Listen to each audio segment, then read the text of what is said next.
Good evening, ladies and gentlemen. This will not be a long episode. I've used my voice all day today, doing auditions and different reads and things like that. So I'm going to make this as quick as I possibly can.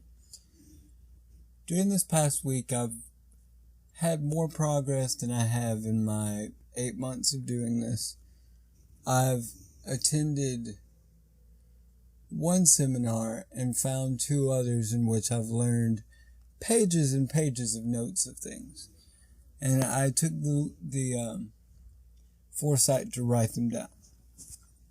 The first seminar I went to basically went over marketing and the business aspects of how much you're going to pay for all this, how much does everything cost, things like that. It's not as scary as you would think it is. For instance, a home studio, which is necessary for most of your work, would be about $500.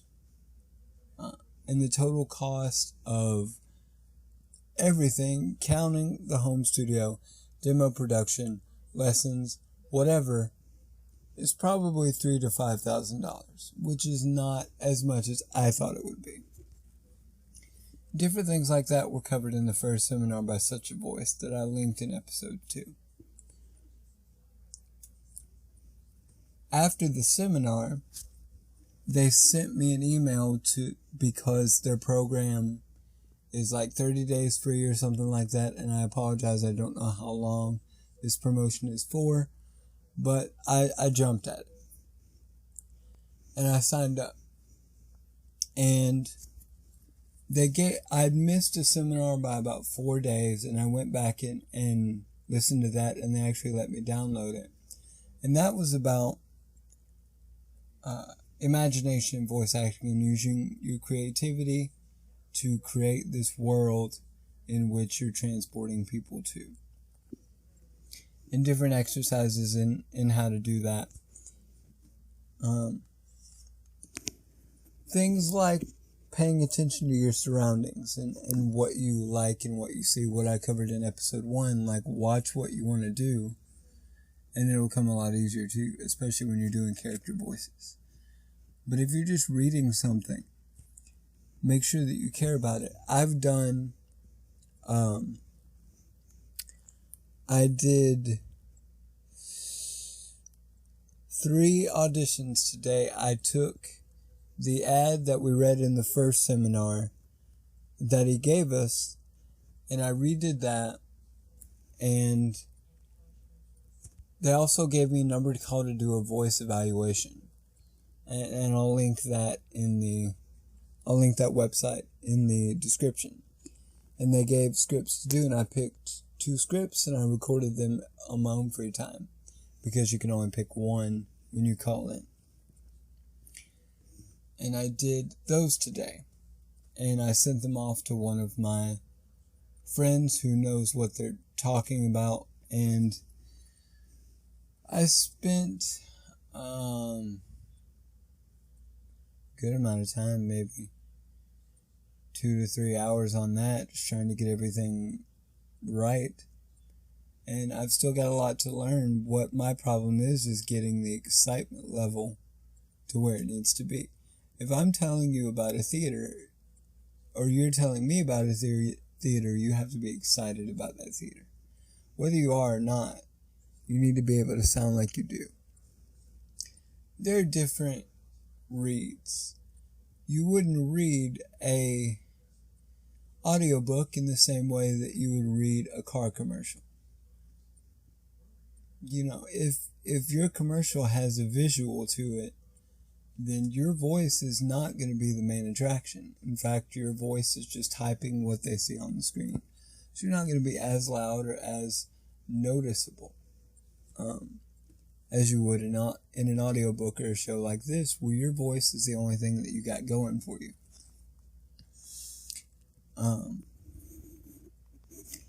And then the third seminar I actually found was on YouTube. It's one of Bill DeWeese's seminars, and he talks about how to deliver a conversational read. And this was something that you get a lot in the business. They want someone to not sound like a voice actor. They want someone to sound like an average person. He talks about authenticity, conviction, and emotion. He talks about where the nervousness in your voice comes from. He gives you exercises to do. It's about a 38-minute long video. I'll link that in the description as well. I really don't have a lot to talk about and really cover this week. It's more of this is what you have to do, and these are things in which you could do it better. I do have some imagination exercises, so let me see if I can find that note here. Here it is.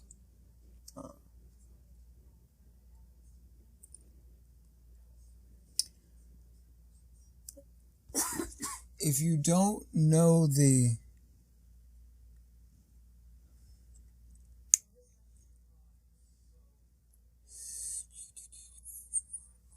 Okay, so if you don't know the backstory to these characters, come up with a 2-word emotional descriptor to explain your motivation on an emotional level.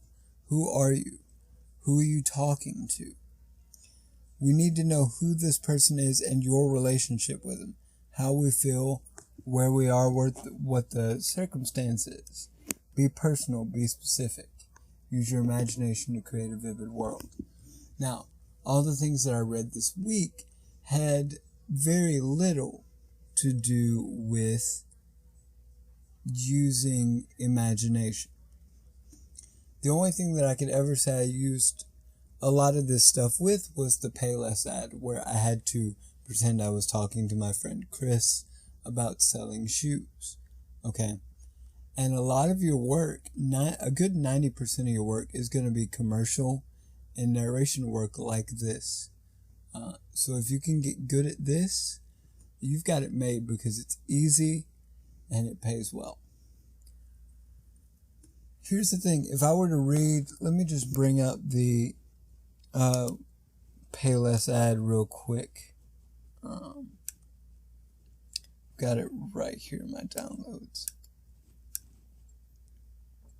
I believe it. Unless it's in documents, and I doubt it's in documents. Here it is. I don't know my alphabet, apparently. Okay. So let this pull up here.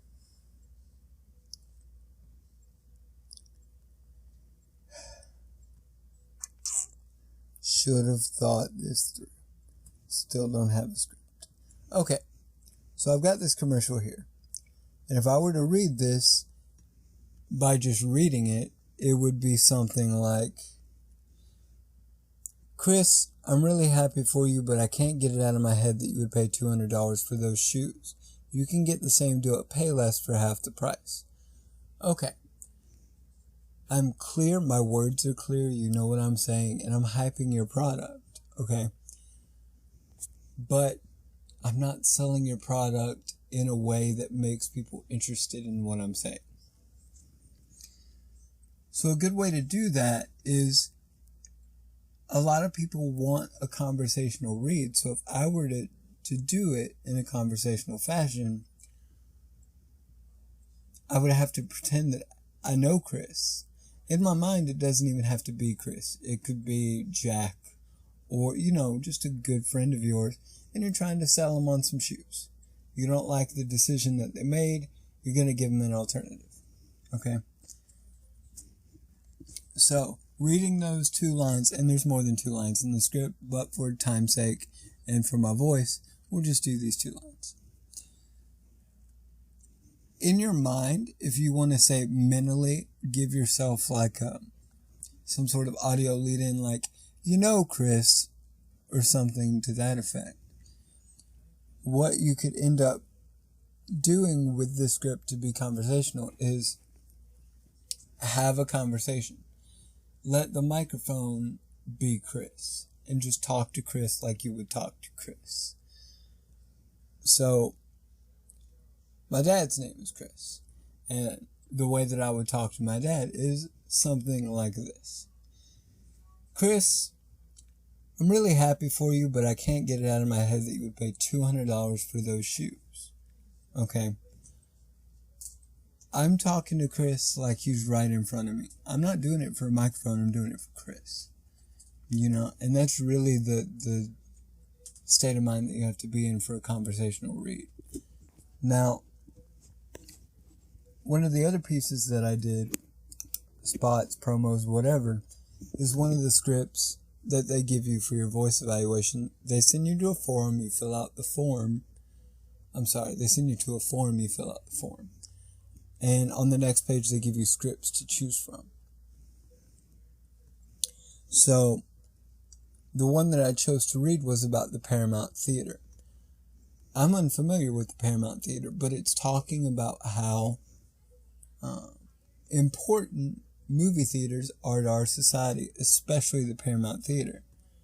The movie theater has been a much-needed refuge during times of trouble. During the Depression, viewers were swept away by the sunny-natured Shirley Temple. Okay, things like that.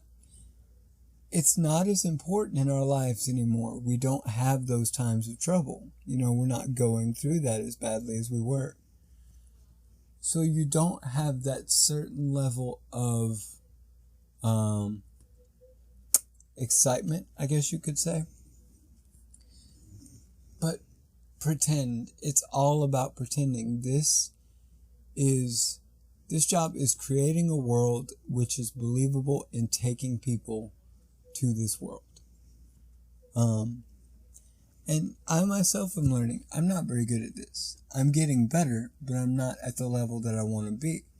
But things like this, doing things like this, getting my feet wet, talking to people who know what they're doing and say, hey, how do you feel about this? That is helping me to improve. And looking at these webinars and things like that, signing up for this helped. Now, if you're strapped for cash like most of us are, the actual program that I'm a part of is $35 a month, but I happen to luck out and get the 30-day free trial. Like I said, I don't know how long this promotion is for, so I really don't want to link you to it. But if you can get information, there's an email that you can write to roger@suchavoice.com and ask him how long that promotion is for. If you can get it while you can. Because I found it to be very informative. Which is,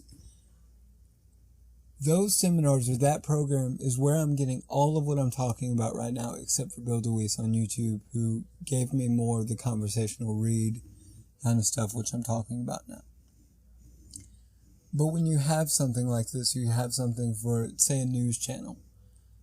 It's hard to sound excited about the news when you're just typing a news channel.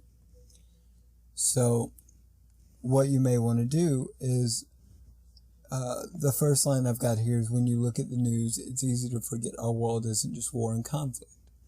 It's hard to be happy and upbeat about that, you know what I mean? So, I delivered it something like, when you look at the news, it's easy to forget our world isn't just war and conflict. It's not very exciting, but it gets the job done, and it just needs that little bit more energy to it. So, it's just a matter of talking to someone who knows what they're doing and saying how can I improve on this? Please listen to it for me and give me feedback so I know what I'm doing and I can get better. Find someone that knows what they're doing. If you don't know anyone that knows what they're doing, come to me.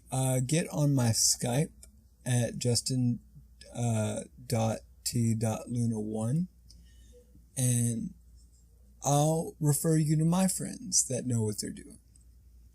One of them actually brought me to the webinars in Such a Voice that I talked about. So, I mean, the more the merrier. I mean, on-screen actors are very competitive and voice actors are competitive as well. But this is definitely a field of artistic work where you're not going to see people get mad at each other for getting a job over them or,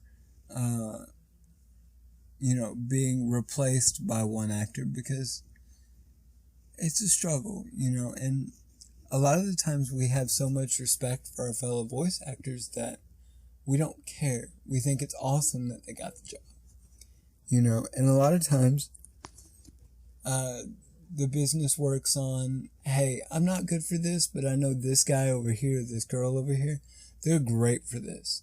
Give them a call, and it's really hard to go, okay, I'm doing this commercial, I'm about to press record. It's hard to say, I'm not a voice actor, because that's what you have to do. You have to remember this is fun. You have to remember to stop working, stop worrying about what you sound like, and focus on giving the best performance that you can, but don't stress yourself out. Trust me, I know from experience, the more you stress yourself out, the worse it's going to be. Take it easy, deliver it like you would deliver it, or deliver it the way they want to. Don't worry so much about it. Now, my voice is tired. I'm not hurting, I'm just tired. And I'm going to wrap it up. This is actually longer than I wanted it to be. But I want to make sure that even if I go over things a few more times, that people understand that this is something you can definitely do. I'm not gonna sit here and tell you it's easy, because it's not. It's gonna take a lot of hard work and it's gonna take a lot of your time. But if you really want to do this, don't be afraid to take that step. Don't be afraid to talk to someone. Don't be afraid to do it. Just do it. If you want to do it, do it. I mean, you have to learn, and it's a constant learning experience. Professionals that I talk to are still learning every day, and there's things that they're not good at. So, I hope you enjoyed this episode. I'm sorry I'm not going for hours and hours, but nobody wants to hear that. I'll give you links to what I've talked about, which would be the YouTube webinar, and I'll give you a link to Such a Voice, and I'll give you my Skype again, in case you don't want to deal with programs, you just want to talk to people. I'll give you my Skype, and I'll refer you to the people that you need. Once again, they came from voiceactingalliance.com, so definitely check those guys out if you haven't already. And I will see you next week for episode 4. Okay, bye.